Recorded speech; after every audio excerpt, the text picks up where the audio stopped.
नमस्कार, मैं हूं आपके साथ दीपाली सिन्हा और आपका स्वागत है हमारे इस खास कार्यक्रम में। भारत में ओबेसिटी और स्लीप एपनिया के मरीज तेजी से बढ़ रहे हैं, जिसकी वजह से बढ़ रहे हैं कार्डियोवैस्कुलर डिजीजेस के मामले। मोटापा हार्ट की हेल्थ को बिगाड़ने में एक बड़ा रोल निभाता है और इसी की वजह से होता है हाइपरटेंशन, डायबिटीज और डिसलिपिडीमिया। कार्डियोवैस्कुलर डिजीज बढ़ने में स्लीप एपनिया बेहद जिम्मेदार है और आज हम अपने इस खास शो में इसी विषय पर बात करेंगे कि आखिर ओबेसिटी, स्लीप एपनिया और हार्ट हेल्थ में क्या संबंध है। इस शो के जरिए हम लोगों को इसके प्रति जागरूक करेंगे ताकि वो एक स्वस्थ जीवन जी सके। इस पर चर्चा करने के लिए हमारे साथ एक खास पैनल मौजूद है। Doctor A K Thakur, MD, DM, interventional cardiologist, gold medalist, healthy heart clinic, boring road, Patna. Doctor Birendra Kumar, MD medicine, DM cardiology, King George medical university, Lucknow, consultant interventional cardiologist, Medifort wellness hospital private limited, Bhagalpur. Doctor Ashutosh Kumar, MBBS, MD medicine, DM cardiology, chief interventional cardiologist in heart centre Seva Sadan, Ranchi, pearl heart clinic and diagnostic centre, Ranchi. आप सबका हमारे इस खास show में बेहद स्वागत है।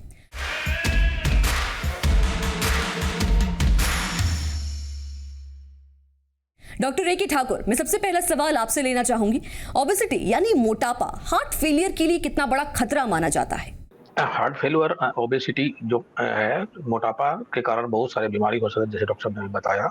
जिसमें से हार्ट फेल्यूर एक कॉमन है जो मोटापा के कारण हो सकता है, और वो मोटापा अपने आप में ऑब्स्ट्रक्टिव स्लीप एपनिया, जो एक तरह से सांस की नली में अवरोध पैदा करता है, वो उसको कारण कॉजेशन होता है।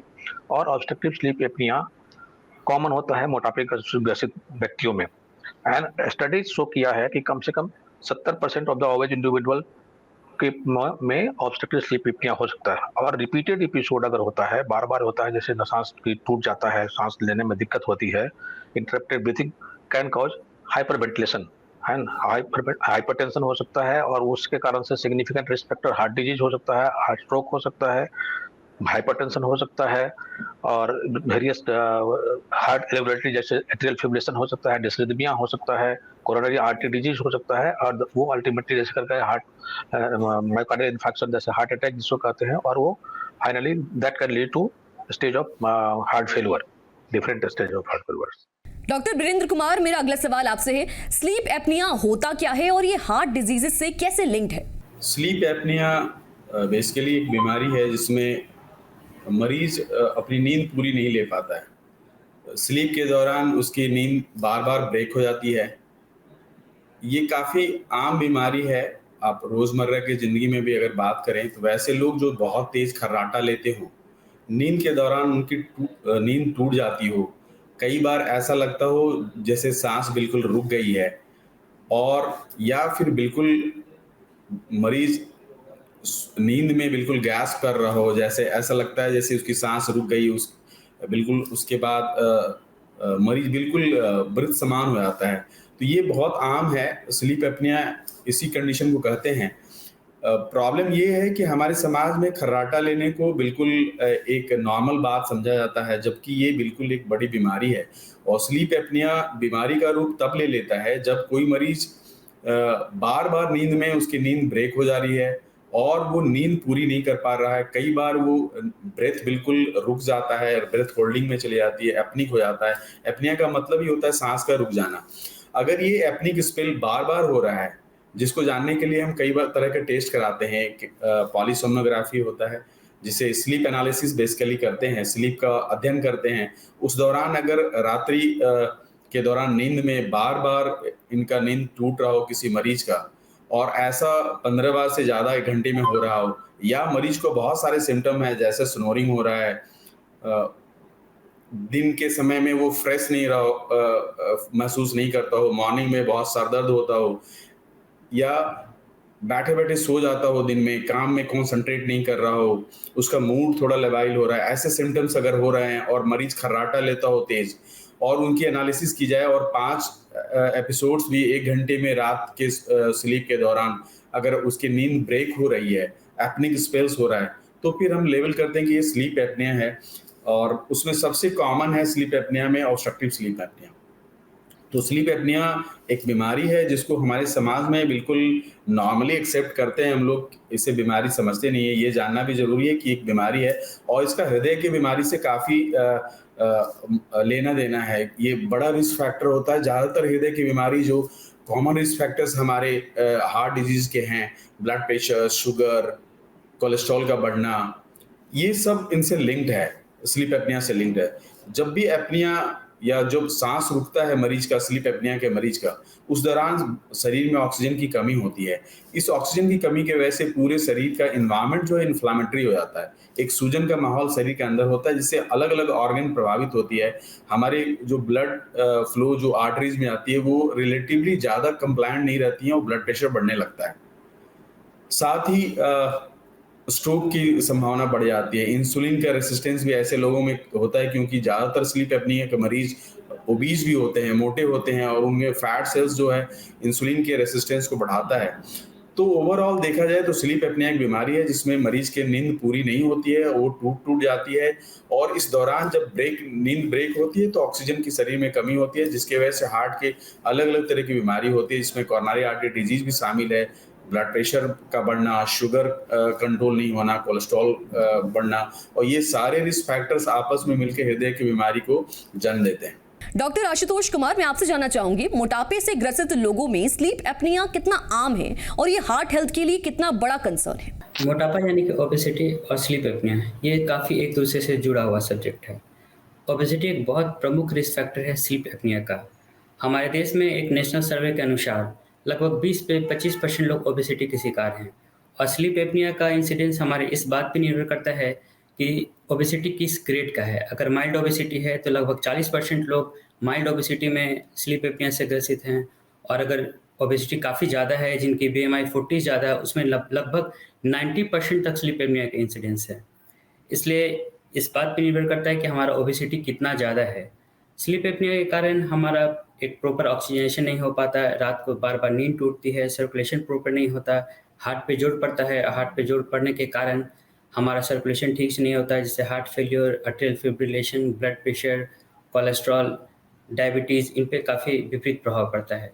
इसलिए स्लीप एपनिया का सही टाइम पे डायग्नोसिस और अर्ली ट्रीटमेंट काफ़ी ज़रूरी है। डॉक्टर रेकी ठाकुर, ये बताइए, क्या स्लीप एपनिया सीधे तौर पर हार्ट फेलियर का कारण बन सकता है? हाँ, स्लीप एपनिया हार्ट फेलियर का कारण बन सकता है।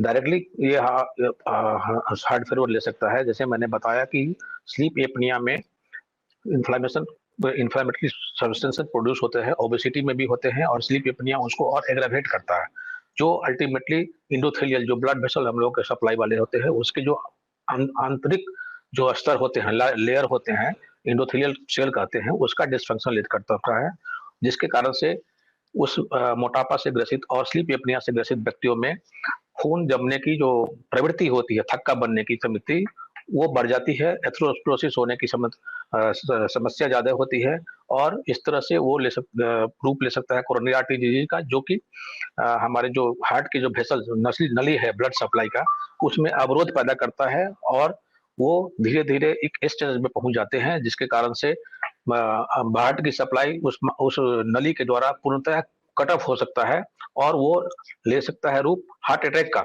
मेजर हार्ट अटैक का रूप ले सकता है, जिसके कारण से हृदय की जो मांसपेशियां होती है उसकी काम करने की क्षमता कम हो जाती है और जिसको हम लोग देखते हैं जैसे इजेक्शन फ्रैक्शन के रूप में उसको मेजर करते हैं इकोकार्डियोग्राफी से, तो उसका इजेक्शन फ्रैक्शन कम हो जाता है, हार्ट का जो पंपिंग एबिलिटी है, पंप करने की क्षमता है जो है हार्ट की, वो कम हो जाती है। दैट वही एक कारण बनता है जो हार्ट फेलियर के कारण वो मैनिफेस्ट करता है एज हार्ट फेलियर।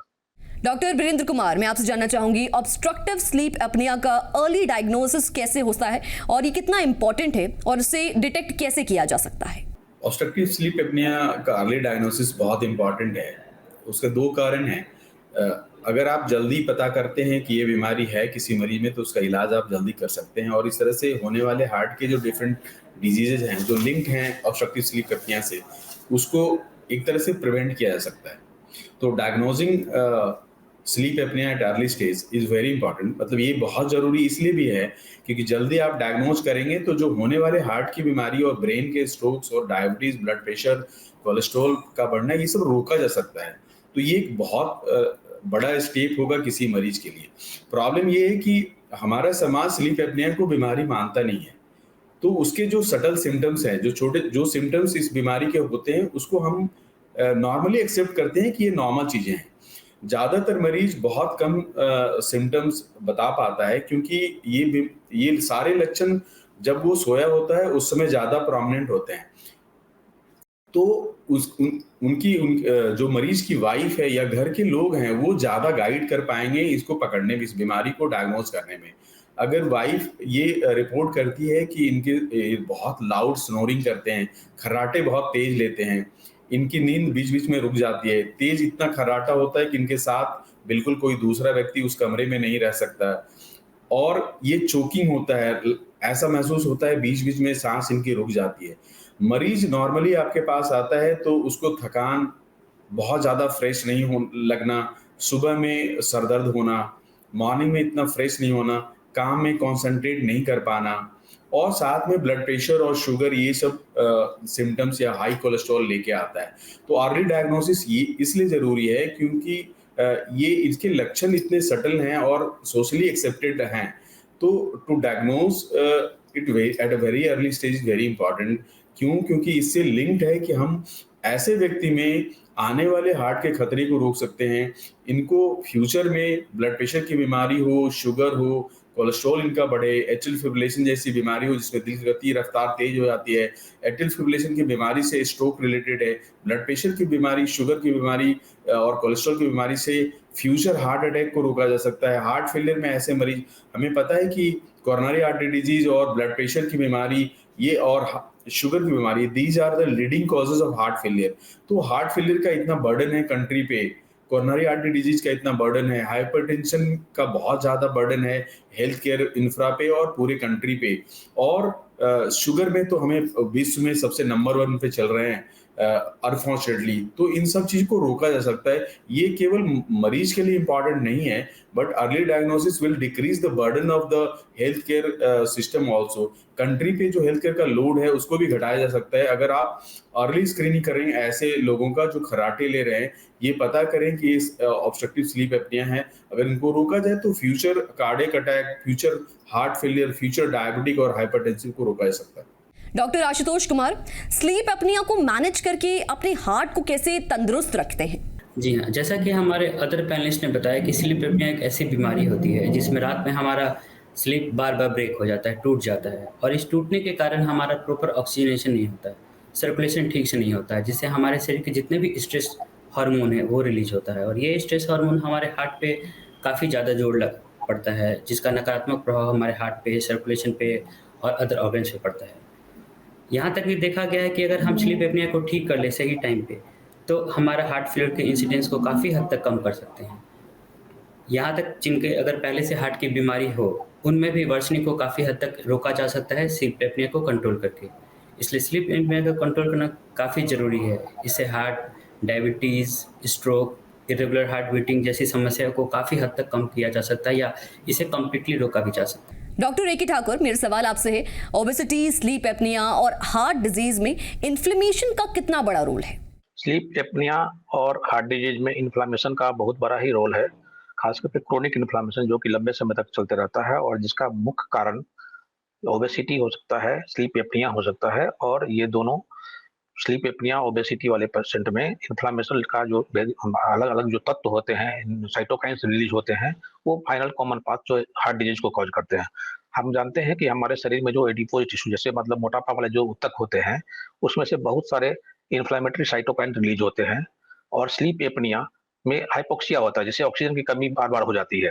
ये दोनों मिलकर के inflammation, inflammatory marker like cytokines, और हाइपोक्सिया, ऑक्सीजन की कमी, दोनों मिलकर के इंडोथेलियल डिस्फंक्शन, जिसको मैंने बताया था कि हार्ट के जो नसें होती हैं, जिससे हम लोग रक्त की प्रवाह होती है हृदय की धमनियों में, उसके जो अंदर की जो परत होती है उसमें डिस्फंक्शन होता है, जिसके कारण से वो ज़्यादा स्टिकी हो जाते हैं, और प्लेटलेट, फिब्रिन जा करके वहां पर सट जाते हैं, डिपोजिट हो जाते हैं, और जो धीरे धीरे समय के साथ वो एथेरोस्क्लेरोसिस का लूप, जिसको हम लोग प्लेक कहते हैं, एथेरोस्क्लेरोसिस प्लेक कहते हैं, वो धारण कर लेता है। और ये एक स्टेज ऐसा आता है जिसमें इन्फ्लामेशन, वेरियस इन्फ्लामेटरी मार्कर मिल करके एथेरोस्क्लेरोसिस का बड़ा प्लेक बना देता है, और इन्फ्लामेशन कैन लीड टू, मतलब उससे इन्फ्लामेशन के कारण से एथेरोस्क्लेरोसिस की प्लेक का रैप्चर हो सकता है, जिसके कारण से हार्ट का जो ब्लड वेसल है वो कंप्लीटली क्लोज हो सकता है, बंद हो सकता है, और वो इस कंडीशन में heart attack, acute heart attack जिसको करते हैं, वो हो सकता है, जो फाइनली ले सकता है, रूप ले लेता है हार्ट फेलियर का। डॉक्टर बीरेंद्र, स्लीप एपनिया और ओबेसिटी का जल्दी पता लगाकर हम हार्ट की बीमारियों से कैसे बच सकते हैं? जल्दी पता करने के लिए लक्षण को देखना कि ये लक्षण है मौजूद मरीज में, और उस लक्षण के आधार पे कुछ जांच कराना, जिससे ये कंफर्म हो जाए कि हम स्लीप एपनिया की बीमारी से को डील कर रहे हैं, एक्चुअली मरीज में ये बीमारी है। कंफर्म करने का तरीका बहुत ही कठिन नहीं है। एक स्लीप एनालिसिस होता है जिसमें मरीज को स्लीप के दौरान उसके पॉलीसोमनोग्राफी टेस्ट होती है जो की जाती है, और उस दौरान उसके ब्लड प्रेशर को, उसके हार्ट रेट को, उसके ऑक्सीजनेशन के लेवल को, उसके आँख के मूवमेंट को, उसके लिम्ब के मूवमेंट को स्टडी की जाती है, और उसके आधार पर डिपेंडिंग अपॉन कितने एपनिक स्पेल्स होते हैं, ये सारे जो डाटा है, वेरिएबल्स है, किस तरह के आते हैं, हम उसको लेवल करते हैं कि ये ऑब्स्ट्रक्टिव स्लीप एपनिया का मरीज है या सेंट्रल स्लीप एपनिया का मरीज है। एक बार ये डायग्नोसिस हो गई तो अब इसका इलाज करने से जो पैरामीटर्स हैं, जो ऑक्सीजनेशन की कमी है और जो इन्फ्लामेटरी सबस्ट्रेट शरीर में जो इन्फ्लामेशन हो रहा है उसको रोका जा सकता है। तो डायग्नोज करने के लिए पॉलीसोमनोग्राफी का टेस्ट की जाती है, और इलाज के लिए एक CPAP की मशीन होती है, एक छोटी सी मशीन होती है जो मरीज को नींद के दौरान, रात्रि के दौरान सोने के पहले लगा दिया जाता है, जिससे वो सांस की नली का प्रेशर बढ़ा के रखता है। इससे फायदा ये होता है कि सांस की नली बंद नहीं होती है जब वो खराटा ले रहा होगा, या फिर जब एपनिक होता है, जब उसकी सांस रुकती है, उसकी सांस की नली को रुकने नहीं देता है और फोर्सफुली उसको खुला रखता है, जिससे ऑक्सीजन की मात्रा बनी रहती है। अब अर्ली डायग्नोसिस होने से इलाज जल्दी हम शुरू कर पाएंगे। एक बार ही हमने अगर इलाज जल्दी शुरू कर दिया तो उसके शरीर में जो इन्फ्लामेटरी कैस्केड चल रहा है, जो शरीर में सूजन का माहौल चल रहा है, जो इन्फ्लामेटरी जो मेडिएटर्स हैं, जो वैसे मॉलिक्यूल्स जो रिलीज हो रहे हैं इन्फ्लामेशन की वजह से, जो अलग अलग अंगों को प्रभावित कर रहे हैं, वो काफी कम होने लगे। चूंकि ब्रेन को और अलग अलग बॉडी पार्ट को प्रॉपर ऑक्सीजन मिल रहा है, तो जो ऑक्सीजन की कमी की वजह से जो इन्फ्लामेटरी कैस्केड और अदर जो हार्मोनल कैस्केड शुरू हो गए हैं, जो एक्टिवेशन हो गया है ऐसे चीजों का जो शरीर के लिए हार्मफुल है, वो काफी डिप्रेस धीरे धीरे कम होने लगेंगे। डॉक्टर आशुतोष, ये बताइए, क्या वजन को कम करके स्लीप एपनिया की परेशानी कम की जा सकती है, और हार्ट पर उसके इम्पैक्ट को भी कम किया जा सकता है क्या? 5% या 10% भी वेट रिडक्शन करते हैं तो स्लीप एपनिया के इंसिडेंस को काफ़ी हद तक कम कर सकते हैं, और 15% वेट रिडक्शन हो तो स्लीप एपनिया को पूरी तरह से खत्म किया जा सकता है। जैसे हमारा ओबेसिटी कम होगा, हमारे शरीर में स्ट्रेस हार्मोन का लेवल कम होगा, नेक में जो फैट होता है उसका लेवल कम होगा, एयरवेज अच्छे से ओपन होंगे, ऑक्सीजनेशन प्रॉपर होने लगेगा, सर्कुलेशन ठीक से होने लगेगा, और इससे हमारा ब्लड सर्कुलेशन, हार्ट पंपिंग, सारा चीज़ इम्प्रूव होगा। हार्ट के साथ साथ इसका सकारात्मक प्रभाव हमारे डायबिटीज़ के पेशेंट पड़ता है, ब्लड प्रेशर पे पड़ता है, कोलेस्ट्रॉल लेवल पे पड़ता है, स्ट्रोक होने की संभावना को हम लोग कम कर सकते हैं, शुगर लेवल हमारा कंट्रोल होता है। इसलिए वज़न कम करना सबसे इम्पोर्टेंट और सबसे ज़रूरी थेरेपी है स्लीप एपनिया का। डॉक्टर ए के ठाकुर, अपने लाइफस्टाइल में क्या बदलाव करें ताकि मोटापा कंट्रोल रहे, नींद अच्छी ले सकें और हार्ट डिजीजेस से बच सकें? जैसा हम लोग सब जानते हैं कि prevention is better than cure, मतलब हम उस बीमारी को होने दें। प्राइमरी प्रिवेंशन कर सकते हैं, प्रीमोडियल प्रिवेंशन कर सकते हैं, secondary prevention and then tertiary. तो प्रिवेंशन जैसे मोटापा होने ही ना दे, अगर हो गया है तो उसका फिर अलग। तो मोटापा होने से बचने के लिए अगर हो गया है तो उसके रेगुलर फिजिकल एक्टिविटी करना है, बैलेंस डाइट लेना है, संतुलित आहार लेना है, जिसमें कि जैसे सैचुरेटेड फैट नहीं लेना है, शुगर से अवॉइड करना है, और वेट रिडक्शन करना है, वेट मैनेजमेंट करना है। ये 3 चीजें जो है एकदम इसेंशियल है उसको रिड्यूस करने के लिए, ओबेसिटी करने के लिए, and lowering the risk of sleep apnea and various heart disease. ये irrespective of whether the person is diseased or not, ये 3 चीज रिकमेंडेड है सुबह के लिए करना चाहिए, और खास करके जैसे स्लीप एप्निया वाले पेशेंट जो है उसको स्लीप हाइजीन मेंटेन करना है और स्ट्रेस रिडक्शन पर ध्यान देना है to prevent other sleep disorders, जिससे कि हमारा हार्ट डिजीज का इंसिडेंस को कम किया जा सकता है। डॉक्टर वीरेंद्र, मैं आपसे जानना चाहूंगी, अपनी नींद की परेशानी को कम करने के लिए क्या कोई हाउस होल्ड रेमेडीज भी ली जा सकती हैं? वैसे नींद की कमी बहुत कारणों से हो सकती है। हम लोग फोकस डिस्कशन स्लीप एप्निया पे कर रहे हैं, तो स्लीप एप्निया को मैनेज करने के उसके जो बेसिक कारण है उसको हम अगर इम्प्रूव करें तो काफ़ी इम्प्रूवमैंट हो सकती है।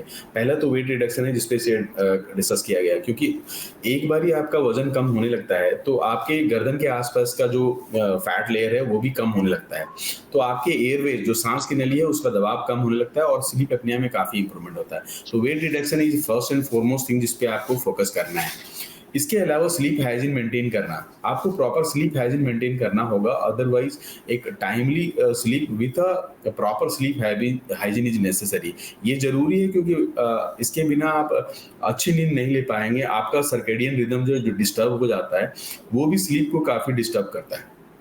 इसके अलावा आप अगर नींद अच्छी नहीं आ रही है और आप काफ़ी ओबीज हैं, मोटापा है और आपको स्लीप एप्निया है, तो आप अपने हेड एंड को थोड़ा एलिवेट कर सकते हैं। सिराना जिसको कहते हैं, सर का हिस्सा जो होता है उसमें या तो मल्टीपल पिलोज ले जिससे आप हेड को एलिवेट करें और आपकी एयरवे जो है सांस की नली है वो नींद के दौरान बंद नहीं हो।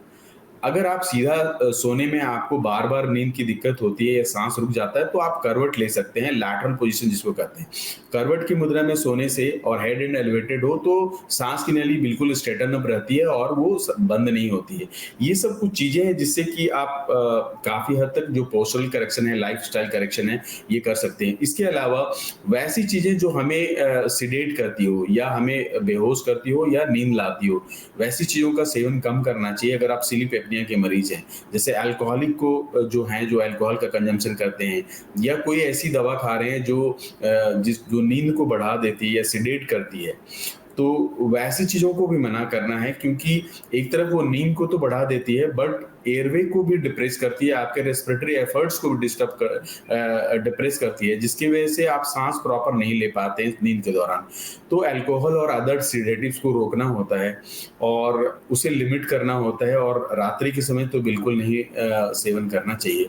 और अपने पोस्चर्स को, लाइफस्टाइल को करेक्ट करके आप बेसिक स्लीप एप्निया से काफ़ी हद तक निजात कर सकते हैं। अदर देन दिस, आपको जो मेडिकल ट्रीटमेंट है, जो सीपैप थेरापी है, जो एक छोटी मशीन होती है जिसको लगाना होता है, और कुछ सर्जिकल ऑप्शंस भी हैं जो करेक्ट करने के लिए वो करना चाहिए। Doctor Ashutosh, obstructive sleep apnoea के लिए मेडिसिनल और सर्जिकल ट्रीटमेंट ऑप्शंस अवेलेबल हैं क्या? देखिए, स्लीप एप्निया का प्रमुख इलाज तो हम अपनी जीवन शैली में चेंज करके ही कर सकते हैं। जीवन शैली में चेंज करना इसका प्रमुख इलाज है, लेकिन कुछ सर्जरी है, कुछ मेडिसिन है जिस पे कुछ हद तक इसे कंट्रोल किया जा सकता है। जैसे हमारा अगर किसी के नेक अगर काफ़ी मोटी हो तो वहाँ सॉफ्ट टिश्यू को हटाया जा सकता है, फैट्स को हटाया जा सकता है, या टंग को रिपोजिशन किया जा सकता है, या जॉ की सर्जरी करके उसे करेक्ट किया जाता है। लेकिन वो ऐसे पेशेंट में किया जाता है जिनमें सीपैप या तो वो टॉलरेट नहीं कर पाते हैं या वेट रिडक्शन सिग्निफिकेंट इनमें हो नहीं पाता है। इसलिए सर्जरी या मेडिसिन हमेशा एक लाइफस्टाइल फर्स्ट थेरेपी है, ये हमारा लास्ट रेमेडी है सर्जरी। इसके अलावा हमारा पोजीशन चेंज कर सकते हैं, जैसे कि अगर हम करवट लेके सोएं या हेड एलिवेट करके सोएं, ये सब चीज़ करने से हमारा स्लीप एप्निया इंसिडेंस काफ़ी हद तक कम हो जाता है। इसलिए सर्जरी और मेडिसिन ये हमारा लास्ट ऑप्शन है। फर्स्ट ऑप्शन हमारे जीवन शैली को चेंज करना ही है। मोटापा और नींद न आने की शिकायत वाकई दिल की कई बीमारियों को न्योता दे सकती है, लेकिन लोग इसके प्रति जागरूक नहीं हैं। आज हमारे डॉक्टर्स के पैनल ने इसके बारे में कई अहम जानकारियां दी। उम्मीद है हमारे दर्शक उन्हें अपनी जीवन शैली में अपनाकर दिल की बीमारियों से दूर रह सकेंगे। आप सभी डॉक्टर्स का बहुत बहुत शुक्रिया हमारे साथ जुड़ने के लिए, हमारे इस खास शो में शिरकत करने के लिए।